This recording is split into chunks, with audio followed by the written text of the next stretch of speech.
Para seduto. Yeah, that's maybe if you want. Here. Bueno, después de una breve interrupción técnica por un corte de luz, vamos a continuar con el primer panel y haciendo honor al diálogo al que se refirieron hoy quienes hicieron la apertura del Congreso. El panel va a durar 1 hora aproximadamente y después tendremos 30 minutos para diálogos, comentarios, preguntas, etc. El moderador va a ser el profesor Padre Alefión, que es profesor ordinario de filosofía en el Ateneo Pontificio Regina Apostolorum de Roma, especializado en filosofía de la religión, teología filosófica y antropología filosófica. Además del doctorado en filosofía por el Pontificio Ateneo Regina Apostolorum, cuenta con títulos en matemáticas, informática y música de la Universidad de Waterloo en Canadá y una licenciatura pontificia en teología. Fungió como decano de la Facultad de Filosofía entre 2015 y 2023. Actualmente es director del Instituto de Ciencia y Fe de la Regina Apostolorum. Docente en el Instituto de Ciencia y Fe desde 2013, se dedica a la investigación interdisciplinaria sobre temas de la evolución, la neurociencia y la ciencia de la información. Padre Alex, the floor is yours.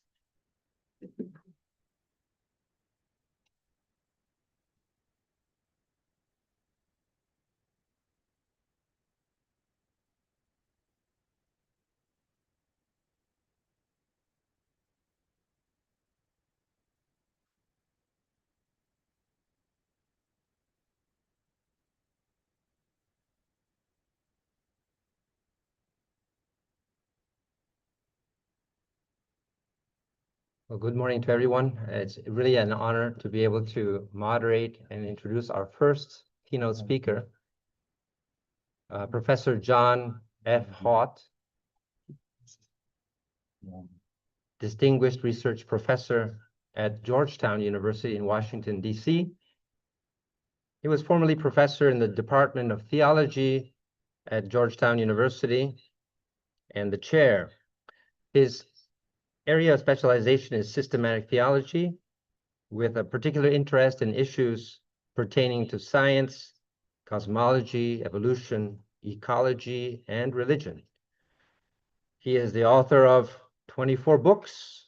I will not give you all the names, but I did want to highlight some of the titles that I see are translated into Spanish, so that might be useful to you.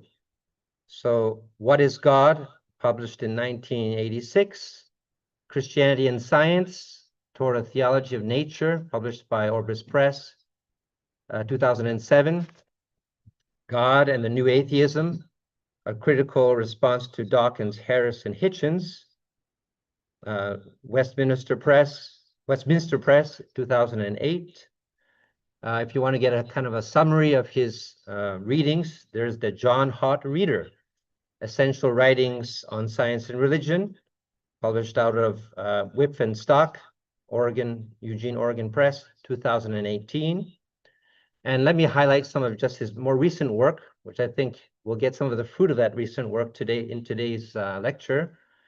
A New Cosmic Story Inside Our Awakening Universe by Yale University Press, 2017. The Cosmic Vision of Teilhard de Chardin, again with Orbis Press, Maryknoll, 2021.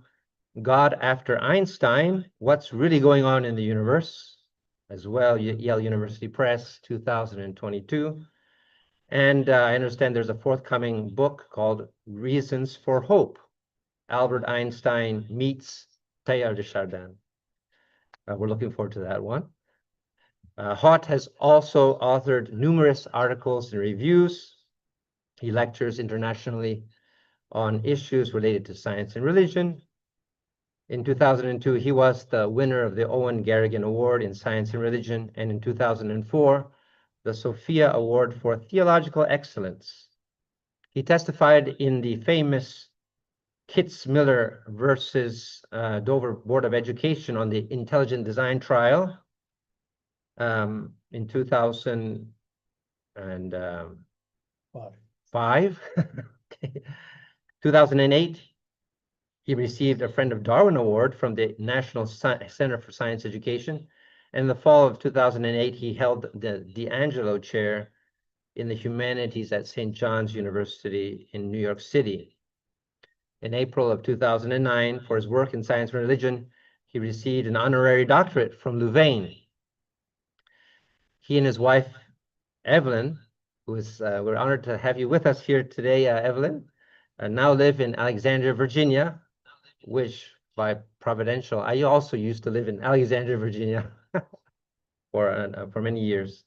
And John and Evelyn, Professor Hott, and his beautiful wife are celebrating this year 58 years of matrimony. So this is also kind of a celebratory occasion for them. So yes, we're so happy to have you here, Professor Hott, and we are ready and willing to hear your lecture. The floor is yours. The title of the talk: Rethinking Resurrection in the Age of Science. Muchas gracias, Father Alex. Thank you for that very generous introduction. Let me get my screen. If you blink, That will be a presentation. yeah, use this one.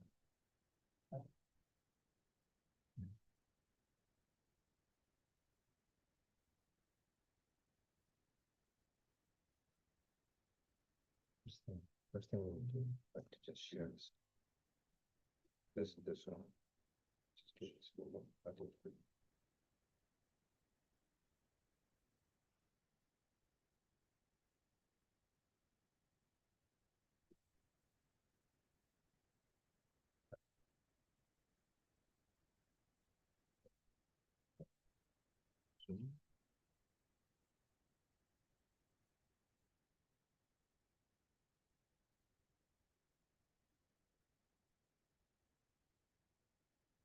Oh.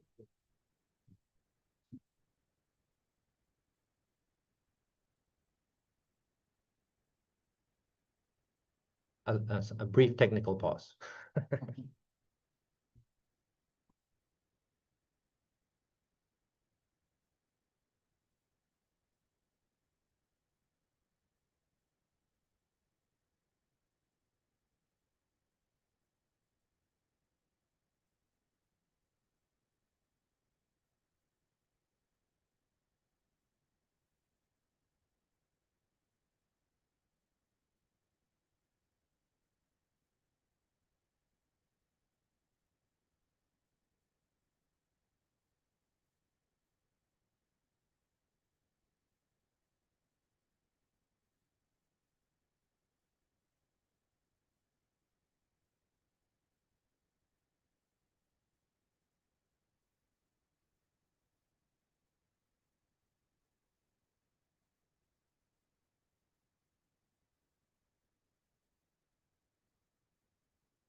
Sí, ahora tenemos que entrar por otro lado.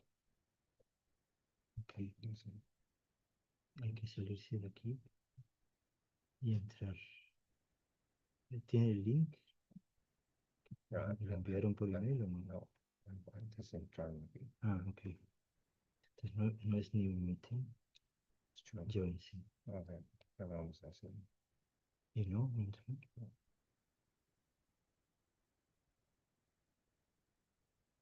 Creo que Maximiliano tal vez cambiar algo. no creo. ¿Sí? Básico. Ok. Email address. Ujú. Uf,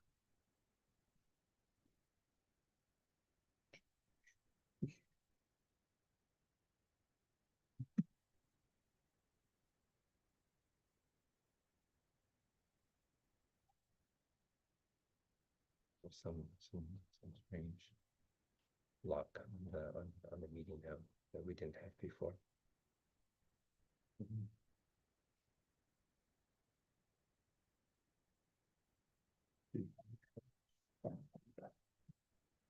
Version.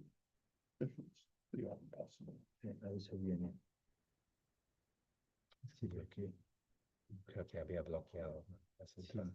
sí, porque hay que darle permiso. A ver. El mouse. Los más. Este más. Sí.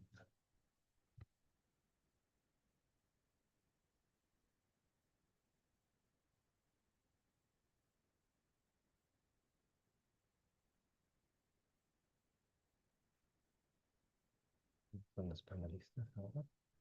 Sí, esa somos nosotros. No, esa porque se los que.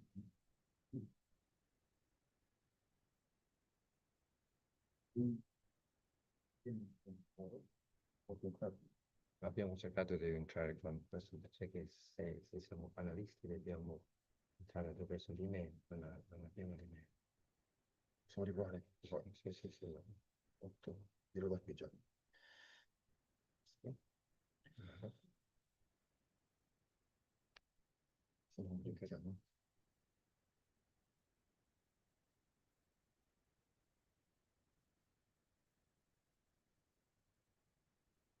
Ok, quindi, Sono quali? del professore. Sì, ho già cercato. Hot J.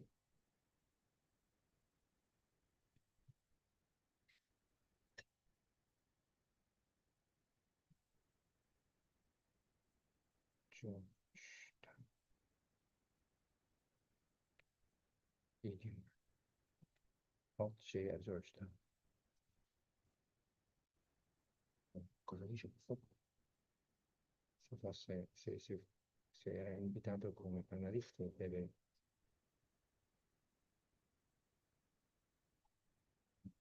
Non c'è?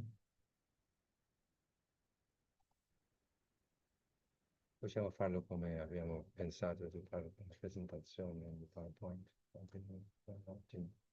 Cioè, puoi vedere il messaggio da interno.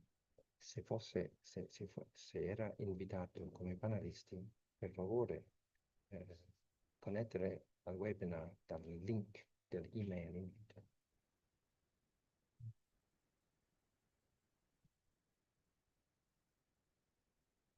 No.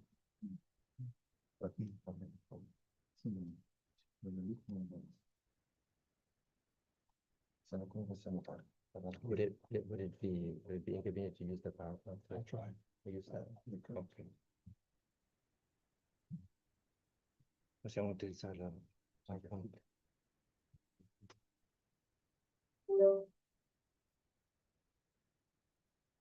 Sì, sì.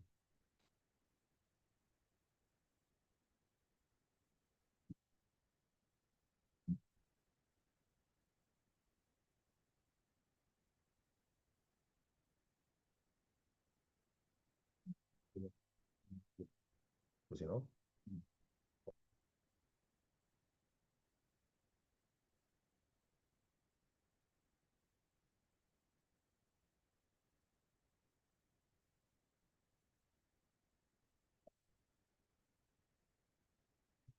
Forse possiamo.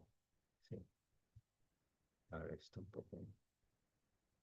Creo que la mayoría entienden.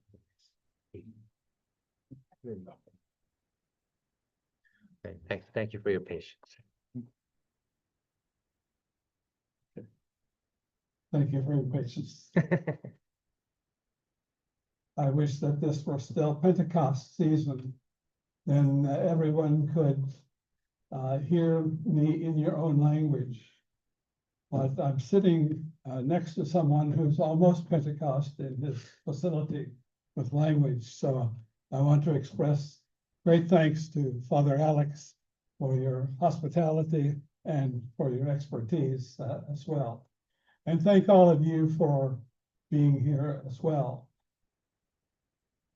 The 3 books that you see on the screen are further developments of what I'll be talking about this morning.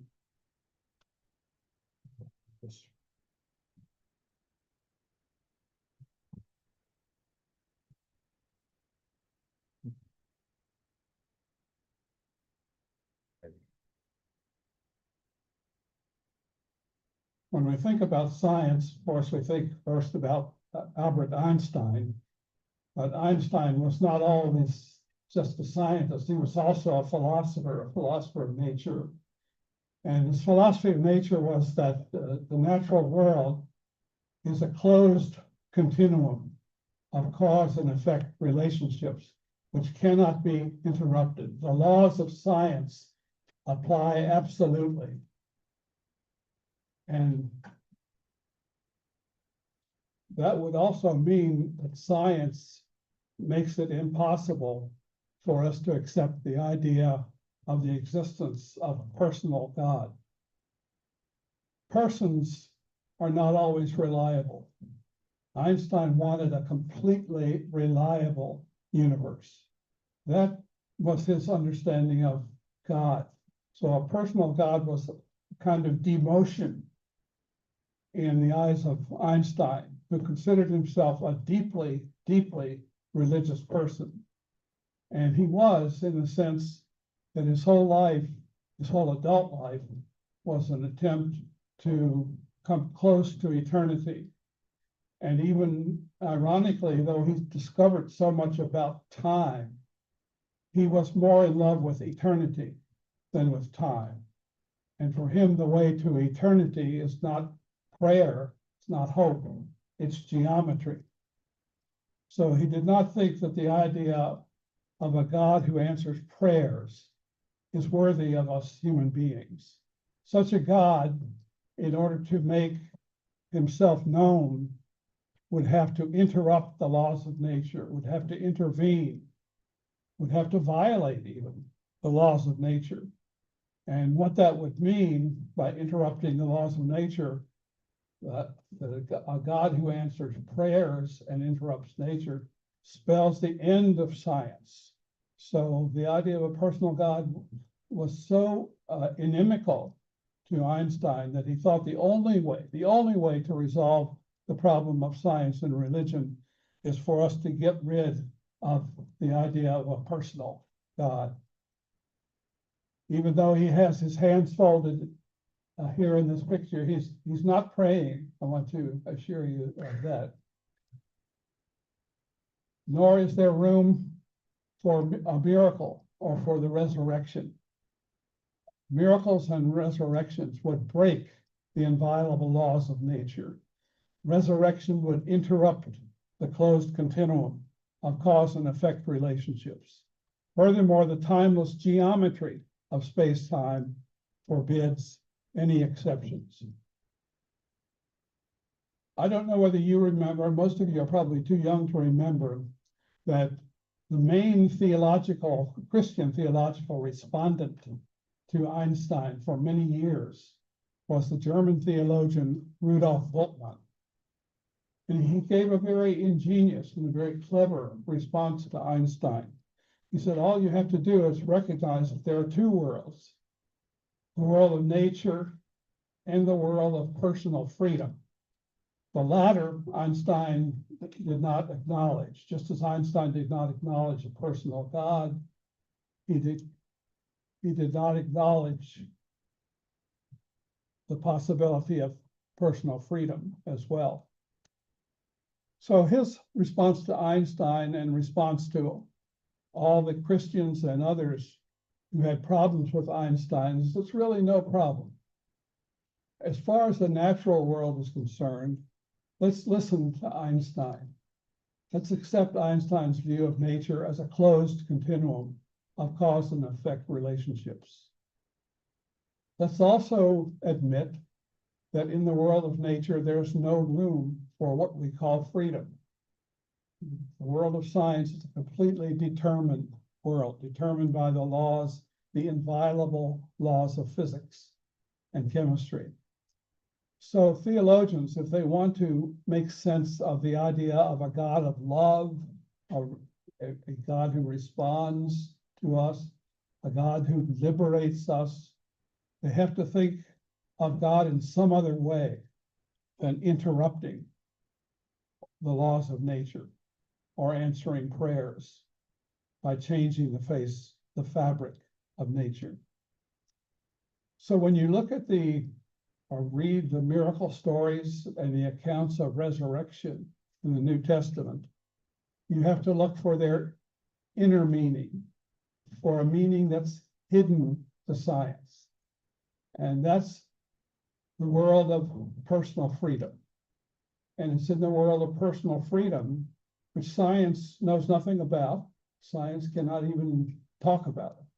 But we all know from our own inner experience, our immediate experience, that we have this inner world of freedom and subjectivity. And it's there and there alone that we should look for divine action. It's in this inner world of freedom that we accept the liberating world, the liberating word of the Gospels, and respond to God personally. The personality of God does exist. God is really personal, but the personality of God can be known by us, not through nature, but only by coming into contact, deep encounter, and undergoing transformation in our personal life, in the life of freedom. And it's in the life of freedom alone, in the world of freedom alone, that true resurrection takes place. And what could be more miraculous? What could be more uniquely miraculous than a person's inner life undergoing a transformation from inauthentic existence, which means relying on ourselves and on the past and on nature? That's inauthentic existence from the point of view of the existentialist philosophers and theologians. Authentic existence means accepting your freedom, but we can't do that alone. We have to allow God, the personal God, to liberate us. And that's what faith means. Faith is no longer relying on ourselves to shape our identity, but allowing God alone to liberate us and give us a new personal future. It doesn't have anything to do with the natural world, but for lots of people, even today, Bultmann speaks very powerfully that it is possible to be a believer in the age of science easily, if you just acknowledge the inner world of subjectivity and freedom and allow that to be transformed. And that will change everything, and that will be enough for faith. So you notice there is no connection of resurrection with any sort of transformation that's going on in the world of nature, in the cosmos. And that's very interesting because I think, and many of you probably agree, maybe not all, that the most important discovery of modern science is that the universe is not a state, but a story, a genesis, something undergoing transformation. Previous generations knew nothing of this great event of a universe still coming into being, a universe that's unfinished.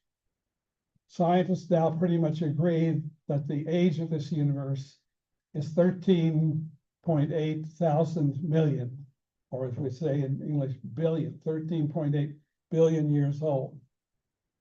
I just translated, or had to have my Macintosh slides translated into PowerPoint. So it's not a perfect translation. Imagine you have on your bookshelf 30 big books, and each book is 450 pages long, and each page stands for 1 million years. When I was teaching science and religion at Georgetown, I struggled to find a way for the students to get a sense of the scale of the depth of time involved in this universe. So I asked them to picture these 30 volumes on their bookshelf. And each page, each volume 450 pages long, and each page 1 million years. The Big Bang would take place on page 1 of volume 1.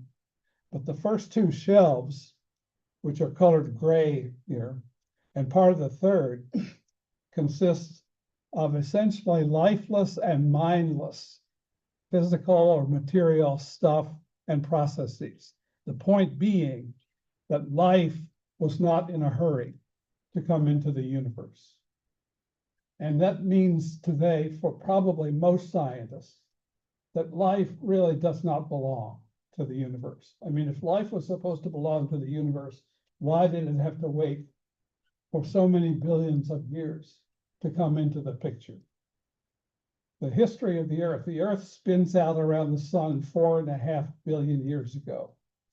And about 1 billion or so years later, the first embers of life begin to glow, but not very brightly. Life doesn't really take off or become very complex until you get almost to the end of volume 29, 570 million years ago. And all of a sudden it becomes more and more complex, eventually developing into mammals, and eventually developing nervous systems and brains, and allowing for the phenomenon of thought to come into the universe. Dinosaurs don't come in until after the middle of volume 30, and they go extinct on page 384, which leaves only the last 66 pages of the last volume for the development of mammals and conscious human beings. Thought, the phenomenon of thought, as Teilhard de Chardin calls it, doesn't enter in until the very bottom of the last page of volume 30. So if you're a thoughtful person, you cannot help but wondering what is going on here. If this is a transformation, what is being transformed? What is happening? What's really going on? And to me, in the age of science, after Einstein, that's really the most interesting theological question. Not as Bultmann thought, what's going on in my subjectivity as I come into the presence of God, but what is going on in the universe. Einstein and Bultmann had no idea, even though Einstein's mathematics predicted this Big Bang universe. Einstein himself was not terribly interested in what goes on in time. He wanted to be close to eternity, not time, because time is cruel. Time leads to death. Time leads to suffering. So why wouldn't the religious person, Einstein thought, want to come closer to eternity? And how can we get close to eternity more efficiently than by way of geometry and its discourse about changeless forms and patterns? So what's going on in this story of transformation? If you're a scientist, especially if you're a physicist, what stands out more than anything else is that the universe, over the course of long, long periods of time, is undergoing a death, a heat death, that the complexity of the universe is breaking down, complexity which makes life and mind, thought possible. Eventually that will dissolve. And entropy is a word that refers to the amount of energy that's no longer available to bring about complexity or to do work of any sort. So that seems like the universe is bad news. And this is the default position in the academic and intellectual world today, especially among scientists, but also increasingly in the humanities. I've taught for many years at a university, so I know what I'm talking about. Cosmic pessimism is the worldview of most of the intellectual world. I read the science section of the New York Times every week, and almost all the writers in the New York Times, if you read the articles there, are cosmic pessimists. They just take for granted that thought, this emerald of evolution that we call thought, will eventually disappear. There will eventually be a time when there will be a last thought. And one of the writers of the New York Times said that that makes him extremely sad, that this is the kind of universe that we live in. So this is the kind of worldview that theology today has to respond to it and has to deal with. I cannot respond to it fully today, but I've made it my life's work to try to do so, to try to respond to cosmic pessimism. And one of the first things we notice is that entropy is not all bad news at all. It's because of entropy that the universe has a kind of irreversibility to it. The amount of energy available to do work is constantly on the increase, and it's not going to decrease. So there's an irreversibility to the universe, and that's what allows linear or directional time, the arrow of time, to come into existence. And that's very good news theologically, because time, maybe we don't think about this very often, it's because of directional or irreversible time that stories become possible, including this grand story of the universe. It would not be possible were it not for the irreversibility brought about by entropy. And stories are good news because stories can carry meaning, which is the fundamental thing that we want religions and theologies to give us. So what is the meaning of this cosmic story? This is a question that I did not ask when I was a young man. And in fact, most scientists still don't ask it because they don't really see this universe as a story. They see it as a kind of sequence of stages or different patterns of arrangement of atoms. But I picked up from people like Teilhard de Chardin, who was actually one of the first scientists to point out that the universe is a story and not a state. One of the, I say not one of the first religious thinkers, but one of the first scientists. As a geologist, he was already used to time and what can happen in deep time. So he was ready for the picture of the universe that came about after Einstein, and not because of Einstein, but through the work of Edwin Hubble and George Lemaitre and other physicists. We got this story that the universe began with something like a primordial atom. And Lemaitre, the Belgian priest and recent graduate of MIT and one of the great mathematical physicists of the 20th century, he was responsible for the notion of the Big Bang and for what followed that, the development in science, which is still going on, of a sense of a cosmic story. And the story turns out, if you follow the story, it moved from matter to life, to sentience, to consciousness, to mind, to thought, and we might add faith and hope. What's going on in the universe is a grand drama of awakening. And that's very interesting. We didn't have that until very recently. And most theology, including most Catholic theology today, still does not talk about the universe as a great drama of awakening. Because the question that brings is a different one in theology, different from how did things begin, which is how people thought that we should approach the Big Bang theory of the universe. No, as Teilhard says, beginnings are very difficult to grasp hold of. Beginnings are very slippery. But what we can be sure of is that the universe is still coming into existence. It's still in the process of awakening. So the question becomes, awakening to what? To me, I'm going to suggest that that is the main question that science asks us to think about theologically today. What is this universe awakening to? It is unfinished. It's still coming into existence. And I think that with Teilhard, I think that changes everything, if we think about everything in theology, but everything in human culture in general has to change if we seriously ask this question. What is happening?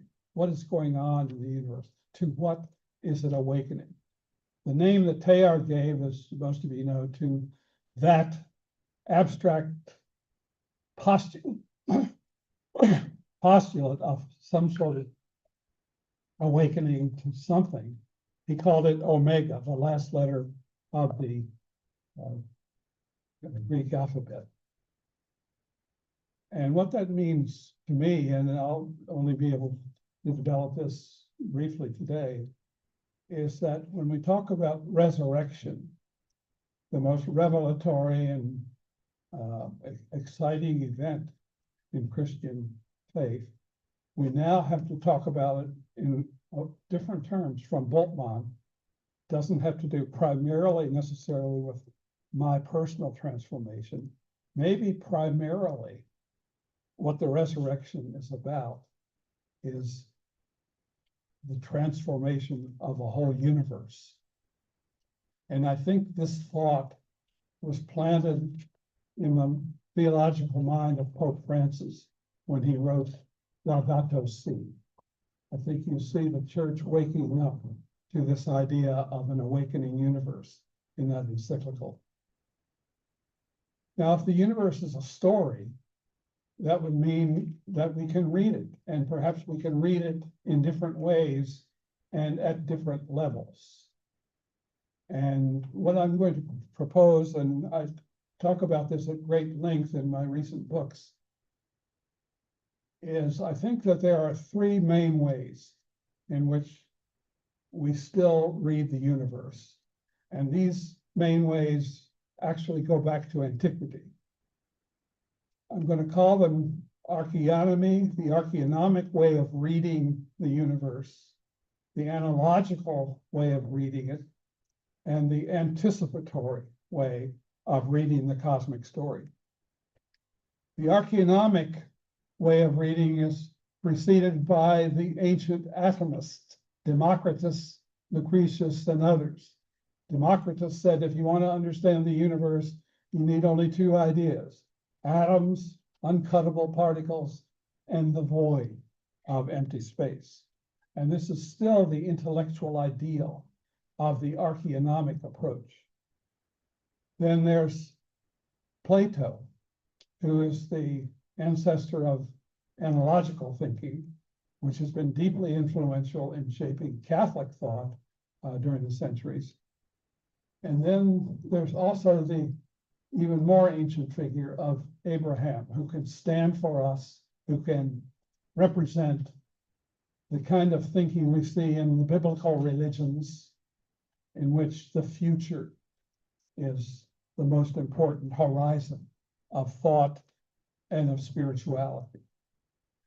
So let me look at these just very briefly. The archaeonomic approach comes from two Greek words, arche and nomos. Arche means beginning, and nomos means law. So the archaeonomic approach, or way of reading this story, is to dig back from the present into the past. And since we cannot literally go back in time, we can do the next best thing. We can take present complex things and break them down into their subordinate particulars, into the elements that make them up. And what we're doing now, we didn't know this until after Einstein, when we analyze things, this is an analytical approach, when we break things down, what we are doing is going back in time. This is the most salient, the most important aspect of the reductionist approach to the universe. It takes us back in time, and in effect, it makes the past the most important, the ground of being, the most important, the foundational aspect of all existence. So it's a metaphysics of the past that is implied in the analytical archaeonomic approach. And this approach is still, I think, the dominant approach in the intellectual and academic world. Every science department in the world organizes itself archaeonomically. To understand, you have to go back and then trace the steps which led from the past up to the present. Does that lead to intelligibility? Does that make the world intelligible? Then there's the ancient analogical way of looking at things, which we trace back to Plato. And the way in which the analogical approach would read the cosmic story today is to see the universe as a display, an incredibly rich display of sacraments or copies or analogies that point toward an eternal, timeless perfection. And this way of looking at things has guided the religious life and spirituality of countless people, not just Christians, but others in the world for centuries. So that the kind of lifestyle that it would promote, the kind of inner transformation it would ask of all of us, is to detach ourselves from time so as to become closer and closer participants in eternity. Here I'm summarizing something which has much more nuance in the actual world than this, but you get the point. It's a different way of reading the world. And actually, ironically, this was another aspect of Einstein's way of reading the world. He saw the world as a kind of set of imperfect copies of the perfect forms and numbers that exist in heaven or in eternity or in the timeless world that Plato taught us to get in touch with, and which has shaped the spirituality of many Christians throughout the ages, and which I think is still the dominant way in which most Christians think about their relationship to time and the universe. So very, very powerful way of looking at things. It has its own metaphysics. What is really real is what is eternal. And so we could call this a metaphysics of the eternal presence, which distinguishes it from the metaphysics of the past. The anticipatory approach gives us something like a metaphysics of the future.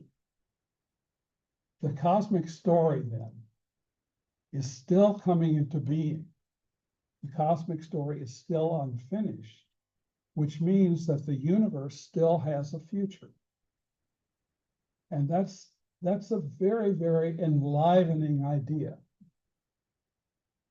Teilhard de Chardin thought that the problem with the analogical approach is that sometimes it clips the wings of hope by ignoring the possibility that this universe, this world, still has a future up ahead, and that sense of that future should shape our behavior, the way we act, and that should somehow be taken into our understanding of Christian ethics as well, even though It hasn't done so far.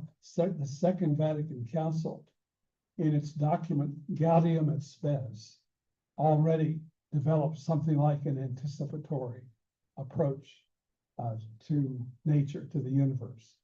It says in so many words that what theologians have to recognize now, this was back in between 1962 and 1965, is that we live in an evolutionary understanding of the universe, using evolution there in a very broad sense of a universe that's still coming into being. And if you look at that document very carefully, you'll see an anticipatory kind of spirituality developing there. And you see, if you look even more closely, the influence of Teilhard de Chardin on Gaudium et Spes, which Henri de Lubac said accomplished precisely what Teilhard de Chardin was looking for. So we have to have a sense when we approach this universe from an anticipatory perspective that meaning or intelligibility is mostly not yet.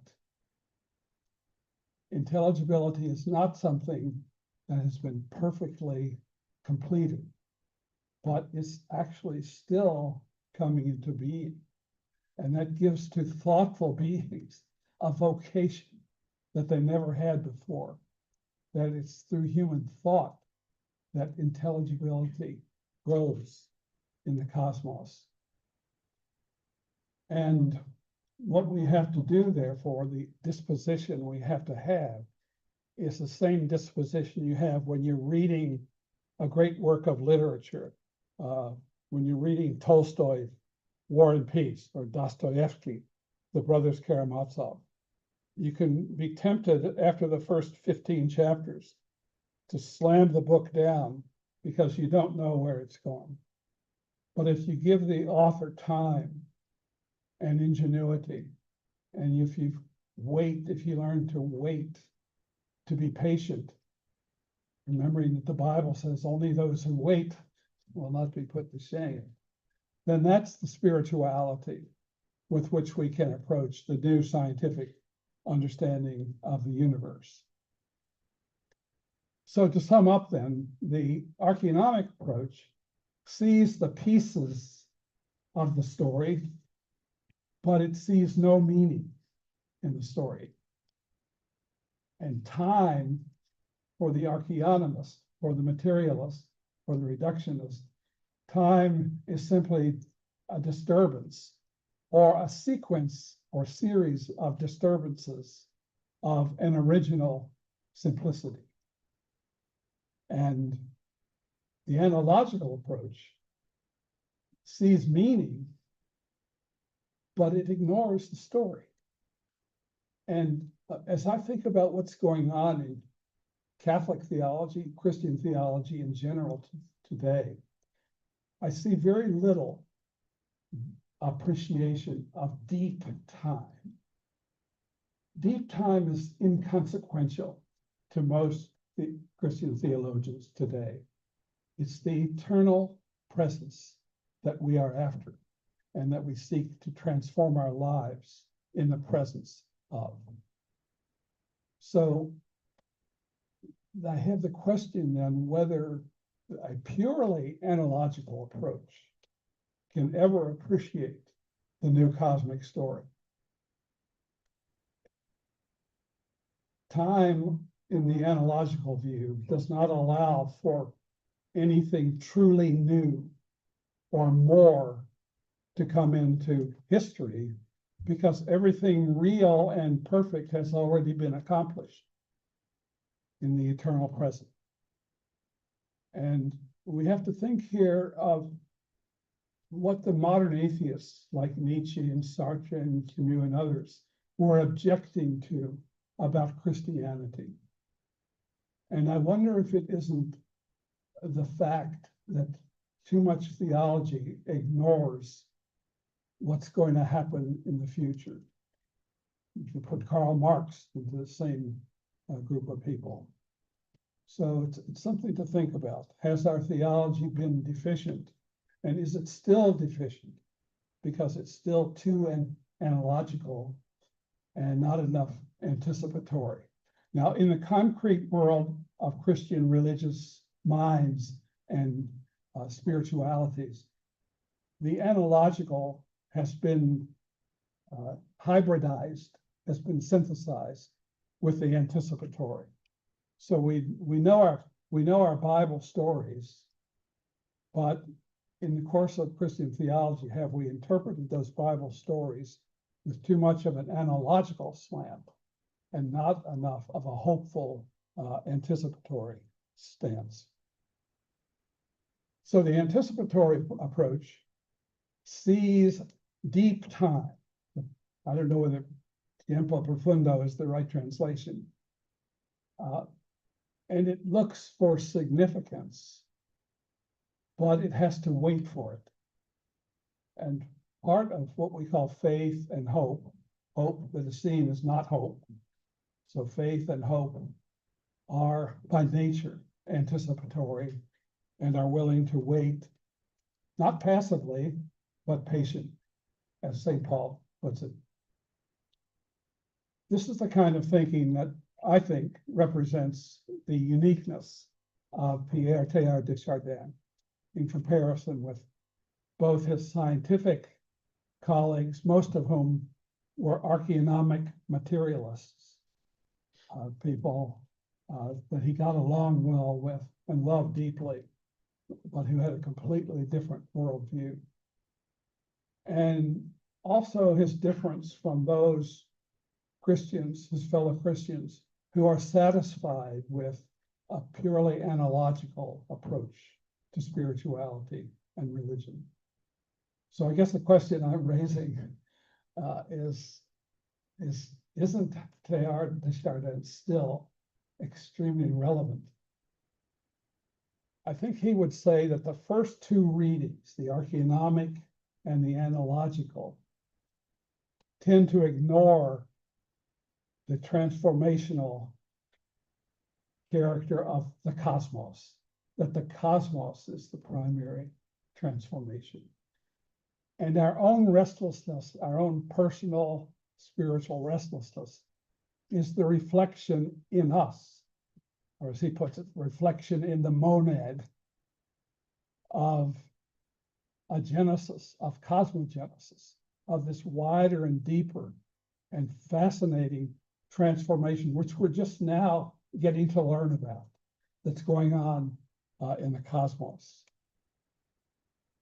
And that raises for me the question, which I can only briefly respond to, and that's what would be the cosmic meaning of the resurrection? Wouldn't the resurrection mean somehow not just what Bultmann calls the transformation from inauthentic to authentic existence, from non-faith to the life of faith, but the transformation of the universe into what we call abstractly omega, but what we can say from the point of view of Christian education is God Omega, or Christ Omega. I have a lot more to say, but in the interest of time, would this be enough for now? It could be. Yeah, and let me just conclude with these remarks. What would we mean by bodily resurrection in the age of science? Could we not say that it means a lot of things, of course, and you can understand it in many different ways by many different disciplines. But in terms of our new sense of reality as a story, as an awakening, could we not interpret resurrection as actually the conciliar theologian Hans Küng did in his book, Eternal Death and Eternal Life? What resurrection means for me personally, it's not just the resuscitation of the physical body, but it means the taking of my whole personal story, every nuance of it, into the divine life, into the compassionate memory of God, where it's transformed into something of great beauty. And then cosmic resurrection could mean the taking of the whole universe, or now we would say perhaps the multiverse of every moment that makes up this transformation that we call the cosmos, taking every moment of the cosmos into the divine life. And thinking of God, as Alfred North Whitehead did in a beautiful phrase, as a tender care that nothing be lost, that nothing be lost. Could we not think of resurrection as that kind of transformation, instead of just the transformation from non-faith to faith, as Bolton does, or just the resuscitation of our personal limited body? But the story is taken into God, and that's where it becomes Omega in the life of God, and not just the life of the world. Well, there's much more to say, but since this is an unfinished universe, I think we have an excuse for unfinished lectures as well. So thank you very much.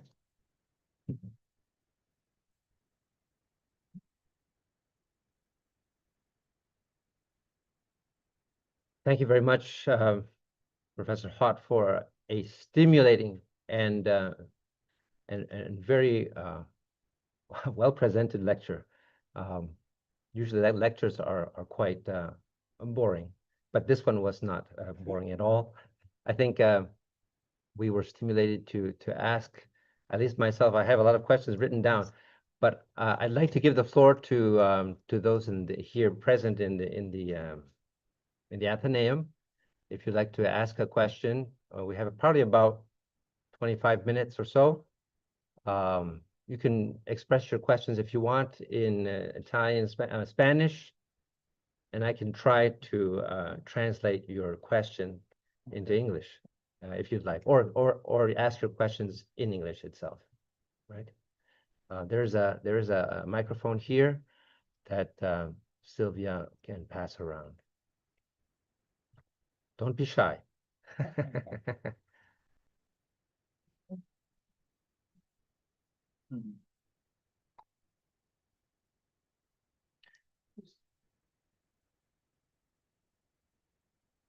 If you'd be so kind just to briefly mention your name and where you're from, and then your question. Thank you. Thank you.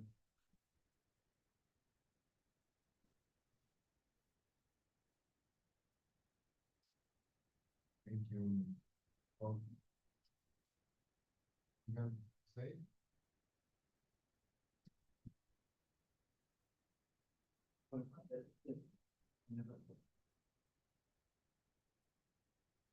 Gracias por la exposición.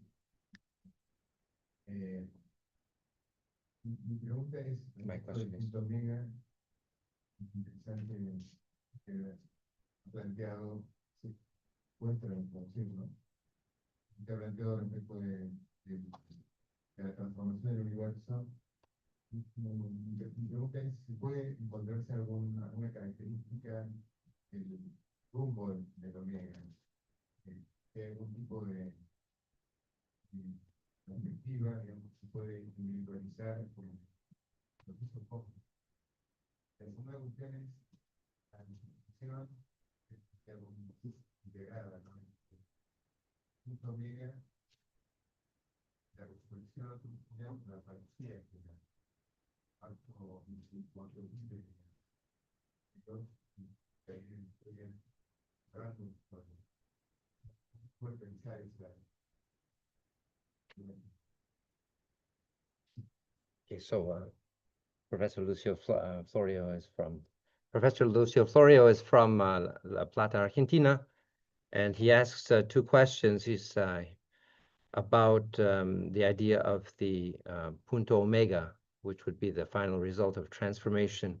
First question is, he asks whether you might have some sort of a characteristic or perspective. I imagine he's talking about some sort of consistent element in the itinerary towards the punto omega. This kind of, whether there's a kind of a characteristic element or of this itinerary. And the second question is with regard to the parousia, which is supposedly a free act of God, at least biblically speaking. How to understand that with regard to this punto omega? I'll have to write another book, I think. Thank you for the question.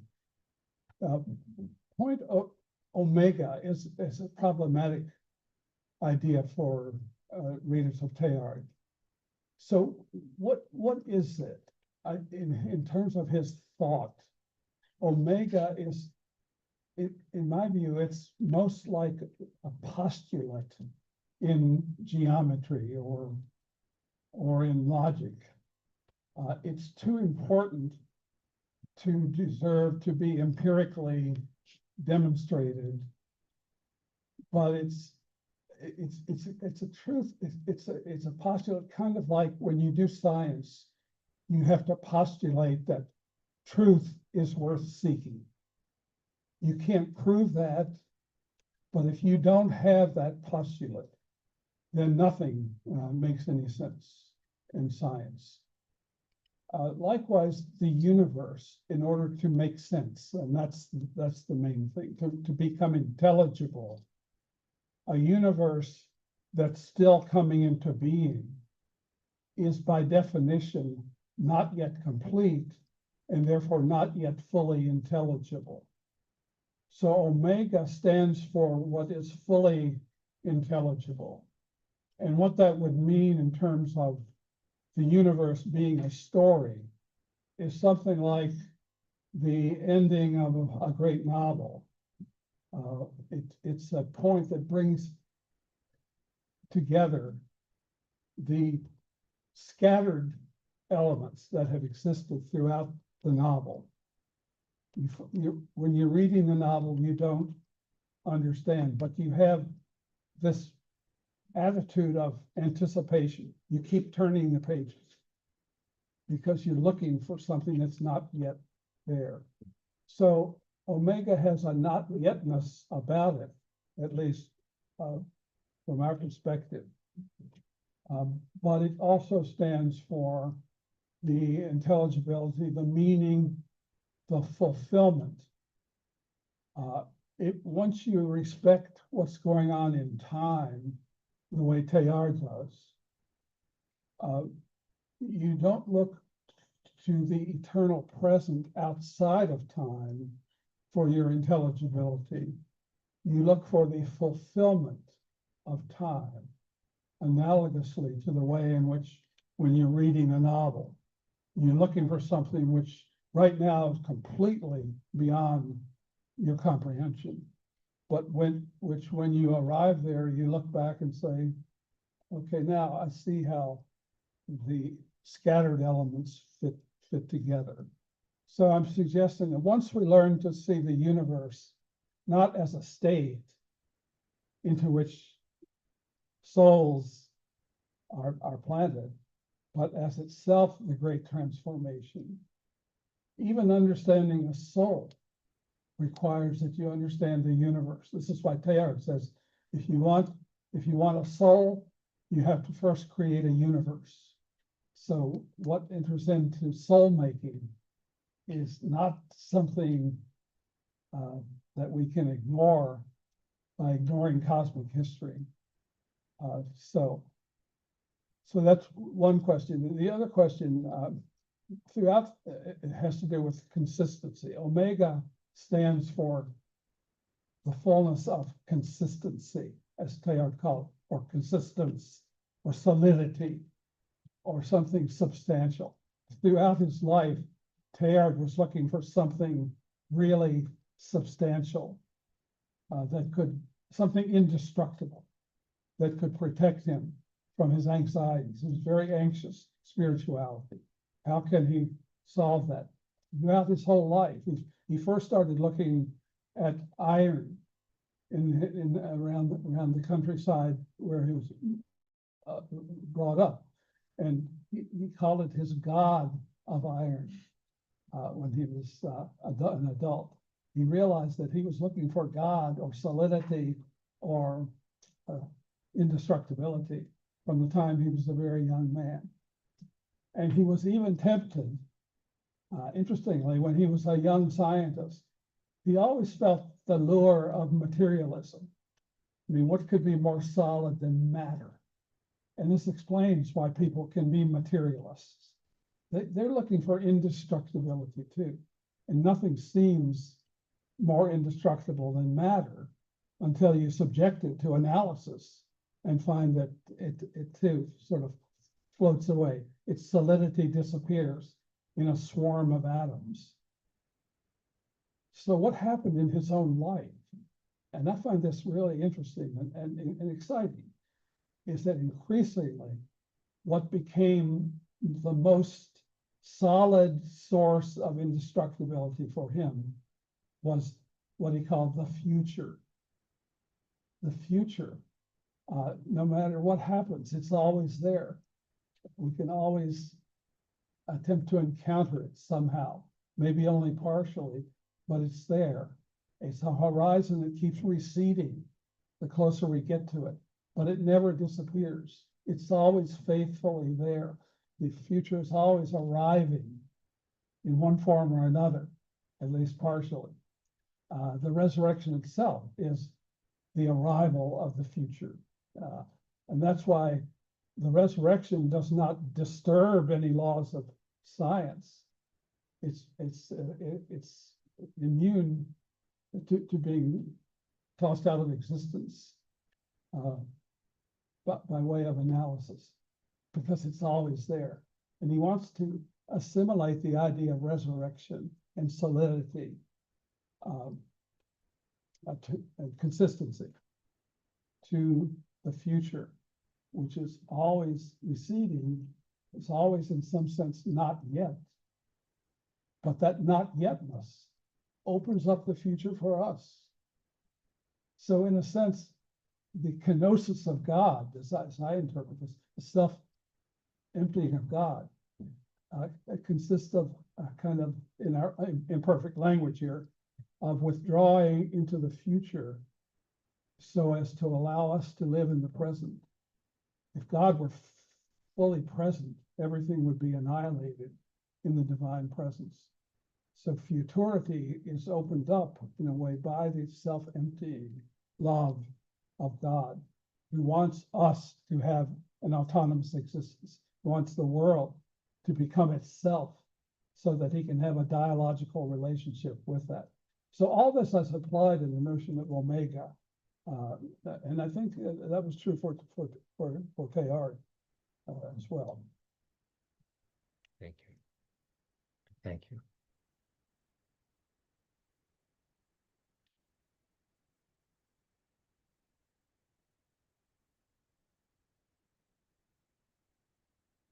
Creo que hablaré en español, castellano, mejor. Muchas gracias, doctor Juan, por su presentación estupenda.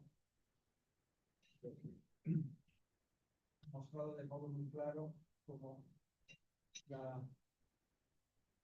cosmovisión de la gente actual, que tiende efectivamente a esa tradicionalista, se conjunta y se acerca a la visión cristiana, el tiempo de la historia, hacia la construcción.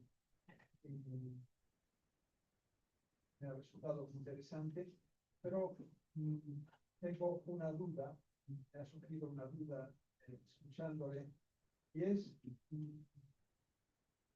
cuál podría ser el papel de la redención dentro de esta cosmovisión hacia el punto omega, hacia el final. ¿En qué modo puede entrar dentro de toda esta transformación del cosmos, transformación de cada uno de nosotros hacia Dios, la idea de la responsabilidad personal, de la necesidad de redención personal, y por tanto un papel de Cristo que efectivamente está al final, si lo podemos ver como punto omega, pero que luego también está presente, ese ya, pero no todavía, pero también ya. Y esto me lleva a una segunda pregunta muy relacionada con la primera, es ¿cuál sería el papel de la libertad personal dentro de esta evolución cósmica? Es decir, ¿cómo evitar la posibilidad de ver la evolución cósmica como algo ya determinado, fijado por esas leyes de la evolución que nos atraen, nos llevan como necesariamente hacia un estado final que no podemos todavía anticipar, pero en el cual puede parecer que nuestra intervención personal tenga como poca importancia, que suceda lo que suceda, el mundo nos lleva hacia esa evolución. Muchas gracias. I'll try to translate. Your good name is? Enseño aquí en la Universidad de la Santa Cruz y nos veremos el próximo. Okay. So Professor Rafael Martinez from the Pontifical Holy Cross University here in Rome asks two questions, so I'll try to translate. He said that you explained very well that this cosmovision of the universe and so on seems close to a possible Christian vision of the universe. But he has two questions. The first question is, what would be the role of redemption in this cosmovision, where the universe is going towards a specific punto omega point? How can, especially the role of Christ, who is not just at the end, but also in the present, how can the redemption of Christ enter into this transformative universe? That's the first question. Second question would be, a related question would be, what is the role of personal freedom? Therefore, our role of personal freedom in this cosmic evolution. If it seems that cosmic evolution is a kind of a determined and necessary process that's going towards this final state, it seems that personal freedom would be indifferent. What I do today doesn't really make a difference because everything's going to go towards that final state anyway. So those two questions. Thank you, Father.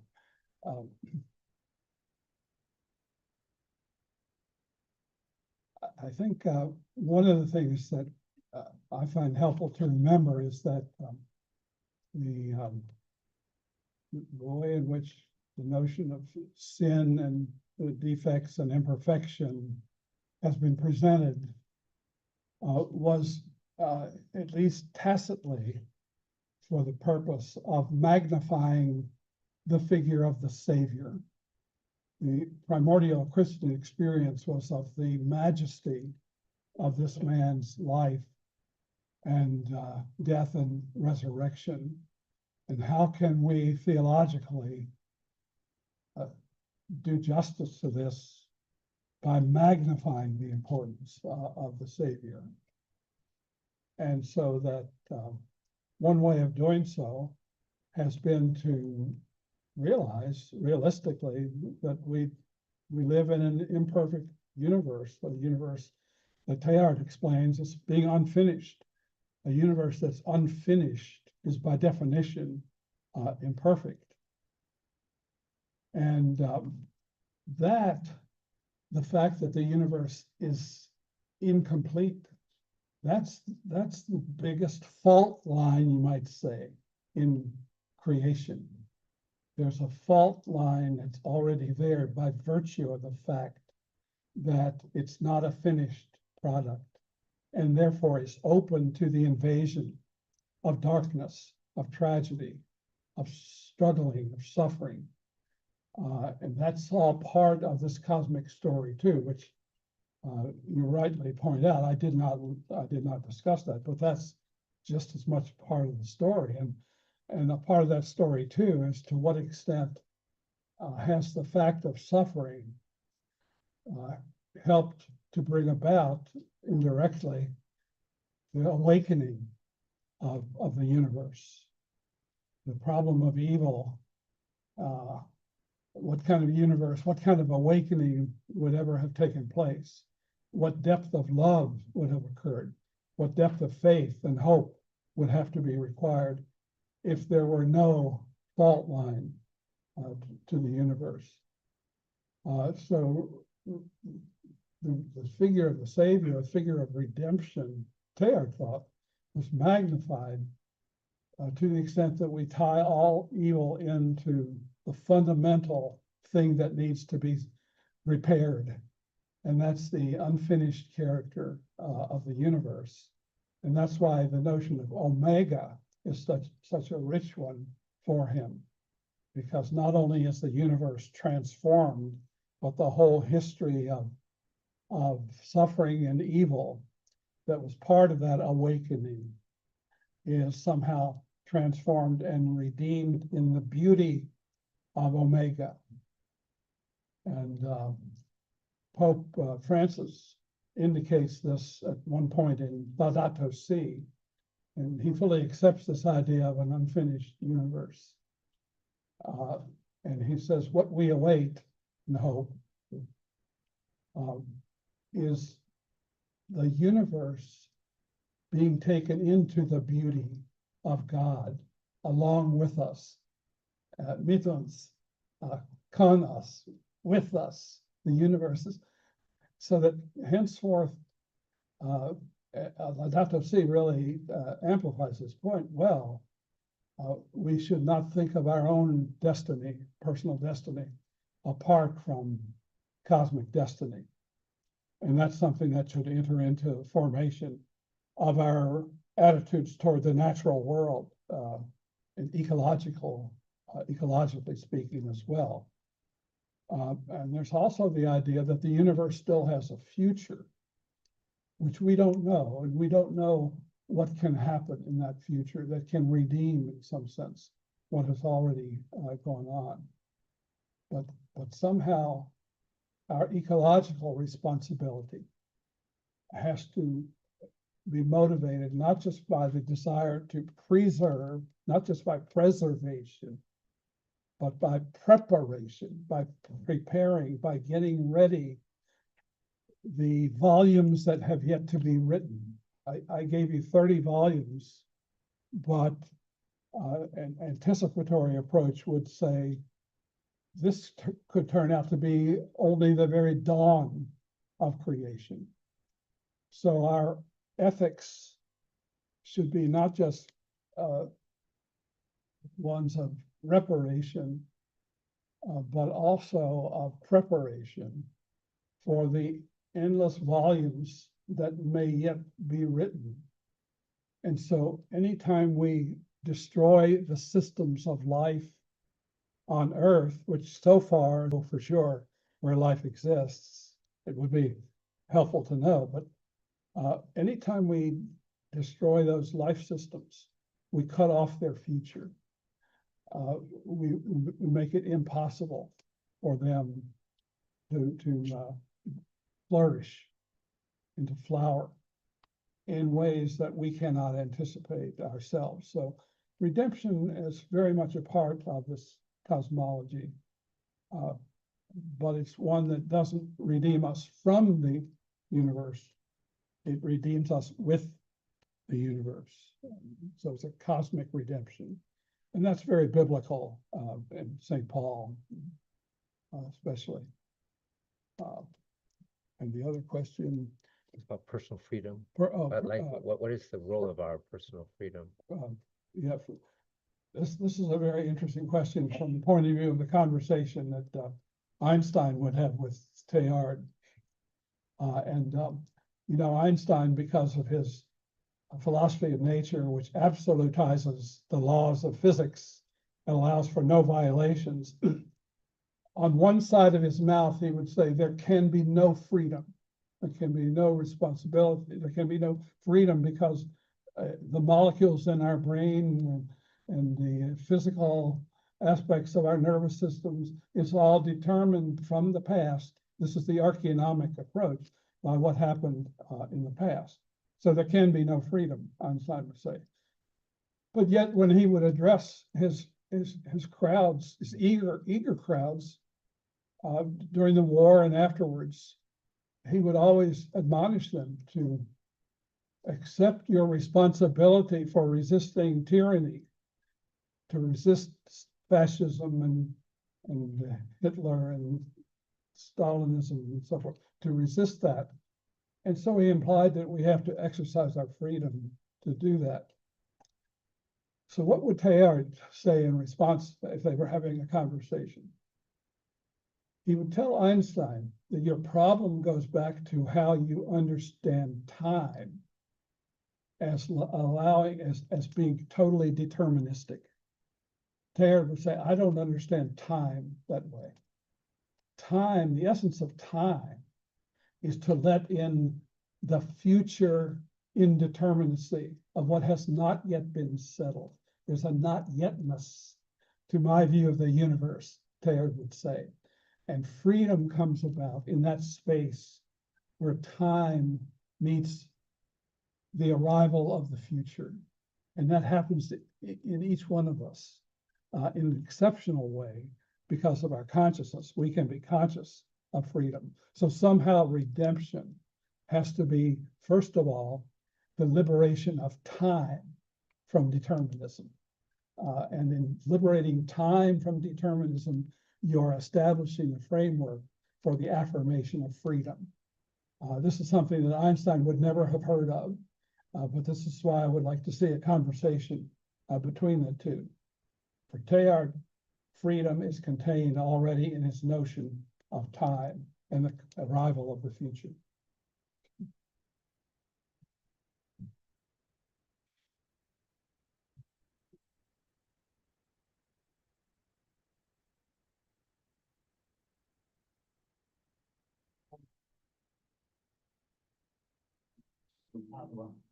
Now American, so jubilado. Thank you very much for your presentation, and I fully agree on you stressing the fact that the evolution and the history of the universe is the most important new finding in cosmology. Much more interesting, in fact, than thinking about the beginning of the universe. Now, I have two questions to you. The first is, don't you think that now, reading this history of the universe, of the cosmos, theology should include in that history, the history of salvation, as a necessary phase of the evolution of the universe? Because that is the way, if we recognize this revelation, incarnation, as the prologue of John says, then we have the way to escape from the physical destiny of the universe. So including that history in the global history, so that means then creating a new cosmology, which is not just the scientific cosmology, that is something more, very similar to what we had with the Aristotelian cosmology that include everything, include also the transcendent part. That is my question. And the second one is related to this somehow. By looking at this history, is made of very different phases, all of them creating something new, unpredictable from the previous part. And considering that this evolution and this history is holistic, that this is happening everywhere in the universe. And we see all these new phases, new emergencies everywhere. And now we know that around every star there is a planetary system, every star.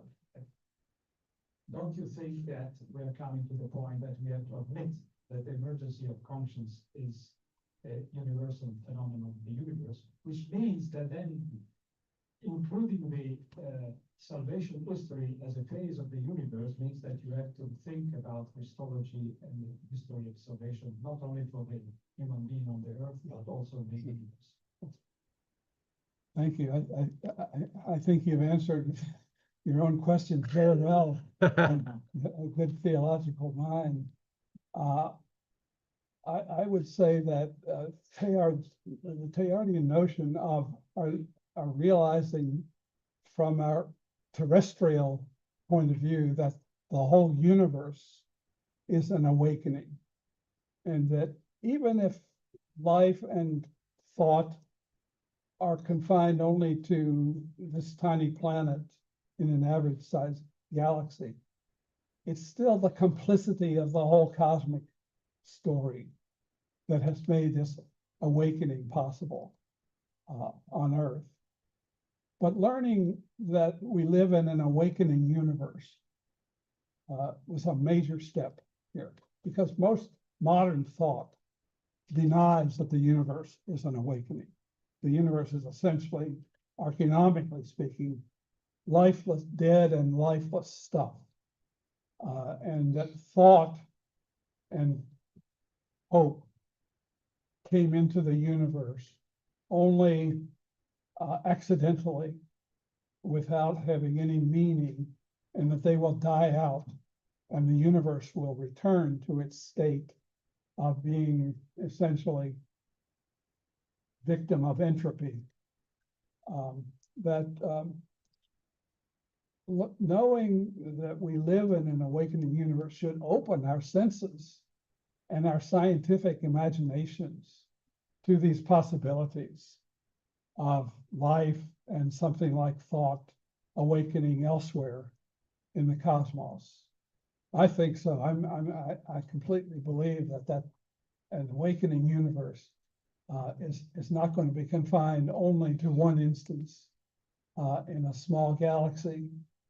And maybe if there's a lot of talk today about a multiverse, and so they're separate universes, but there's a togetherness there, statistically and in every other way.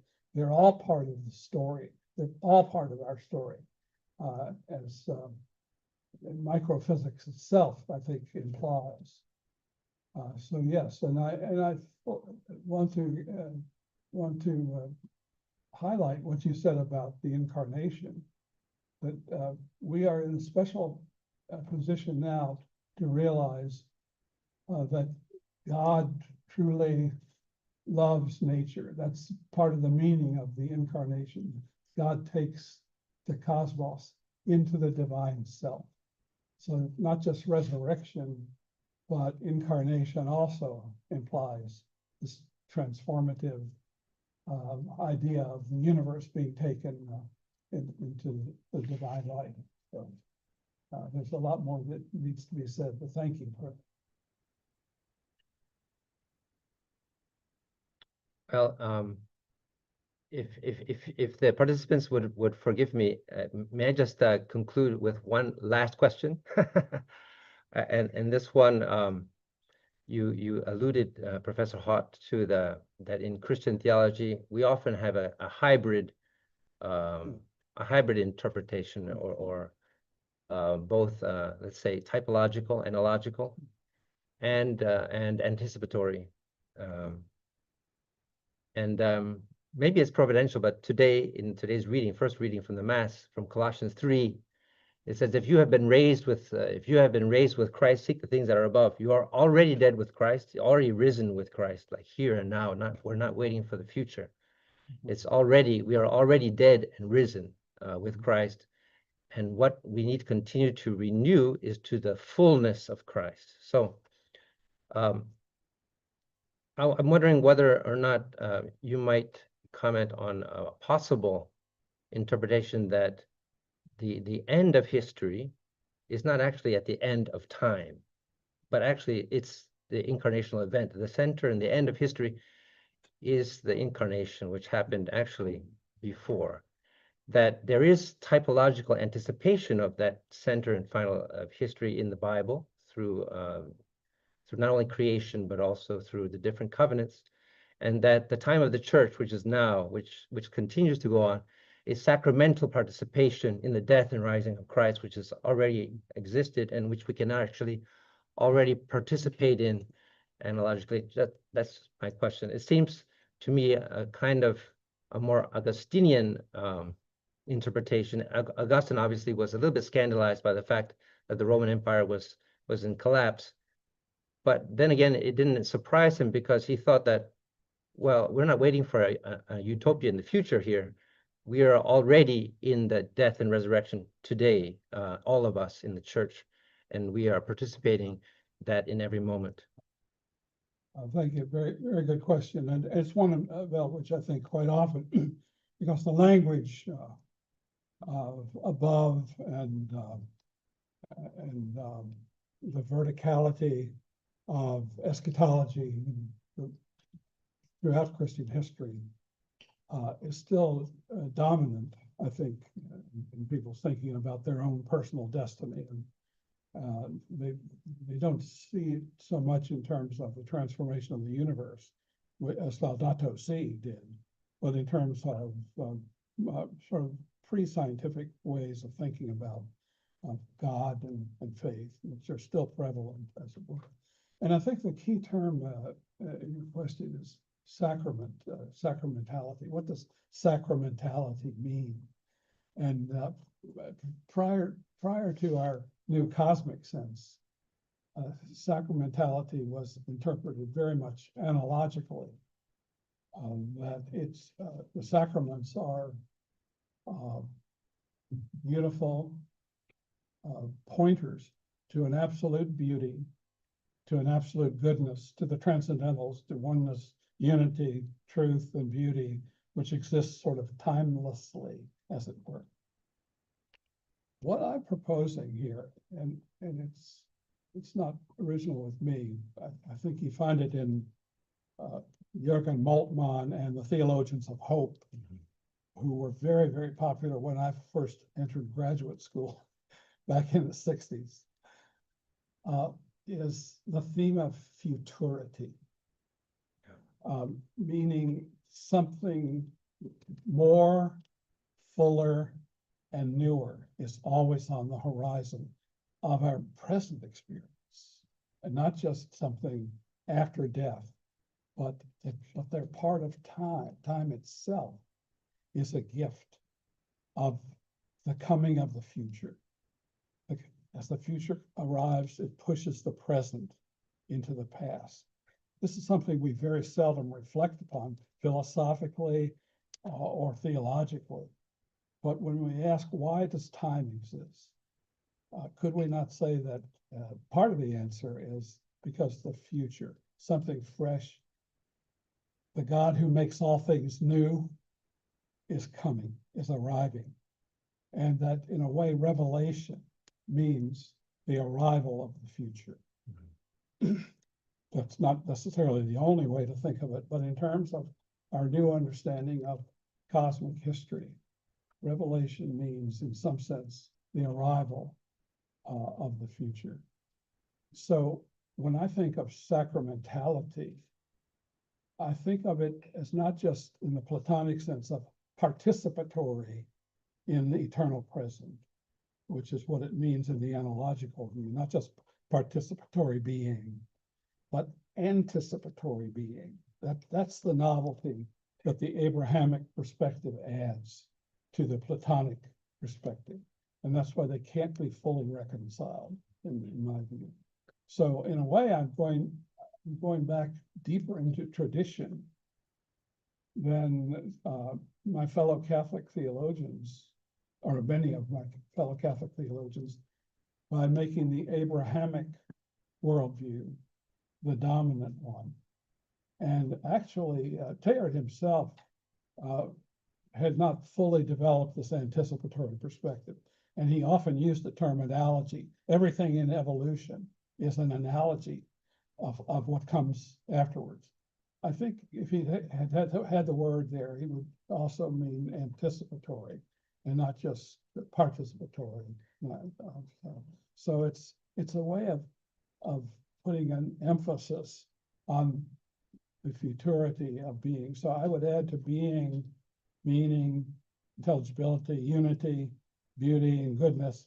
I would add the theme of futurity as a transcendental that has been brought into existence by our notion of an unfinished universe. So.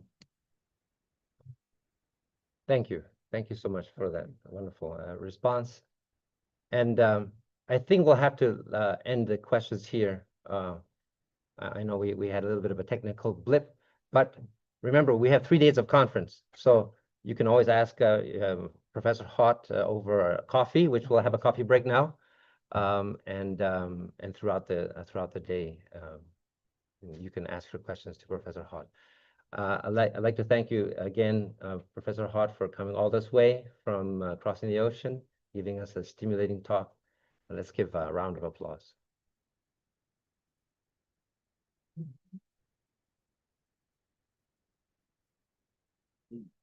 From what I understand, that we have some coffee and some snacks for everybody just right outside here on this floor.